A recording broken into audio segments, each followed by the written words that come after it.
non va questo rapporto con CISL e UIL, non va bene, non va bene per responsabilità degli altri, è evidente, ma non va bene. Noi avremmo bisogno oggi di stare in campo con la forza del sindacato unitario, perché questi temi riguardano tutti, non possono riguardare solo la CGIL o la gente che si ritrova nelle parole d'ordine, nell'identità, nei valori della CGIL. Perché quando non fai più fare i contratti,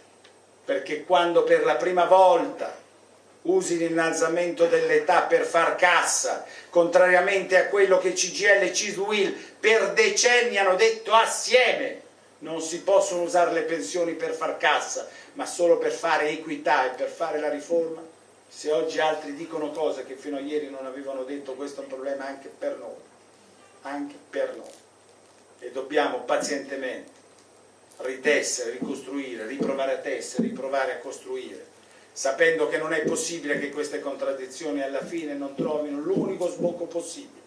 in cui si ritorni tutti assieme a fare quello che un sindacato degno di questo nome deve fare,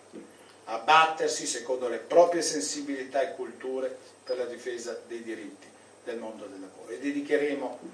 la giornata di sciopero al 25 non soltanto alla manovra, ma insieme anche ai collegati del lavoro, all'attacco ai diritti dei lavoratori, a quello che si sta preparando sugli ammortizzatori e sullo statuto dei lavori, perché, come dicevo all'inizio, le due cose non possono essere separate, perché siccome l'attacco che viene mosso riguarda il lavoro e l'occupazione e i diritti dei lavoratori e i diritti dei cittadini, la nostra risposta non può che essere quella di tenere assieme.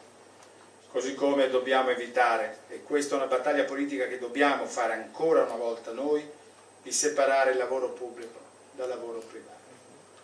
Quando ci sono state in Grecia o in Spagna le prime reazioni e i primi scioperi, a me aveva molto colpito che in Grecia avevano scioperato solo i lavoratori pubblici. Il primo sciopero lo hanno fatto solo i lavoratori pubblici, il secondo sciopero solo i lavoratori pubblici, il terzo sciopero tutti i lavoratori. E anche in Spagna, prima i lavoratori pubblici, poi gli altri. Io penso che invece è necessario tenere il fronte unito, perché, vedete, tra le abilità di questo governo, che poi corrisponde a una visione del mondo, c'è quella di importare la divisione nelle fasce più deboli del paese e della società, di far vedere il nemico in quello che ti è in realtà più vicino, che ti è più prossimo per condizioni e problemi. È stato ricordato che differenza volete che ci sia tra un precario pubblico e un precario di un'impresa privata. Alla fine, quello che ti unisce è molto più forte di quello che ti distingue. Però l'azione del governo è esattamente il contrario. E così recinge il campo dell'opposizione sociale dentro le forze che debbono stare assieme e tiene fuori da quel campo tutti coloro, privilegiati o meno, che hanno da dare e non vengono mai chiamate a un'assunzione di responsabilità. Oggi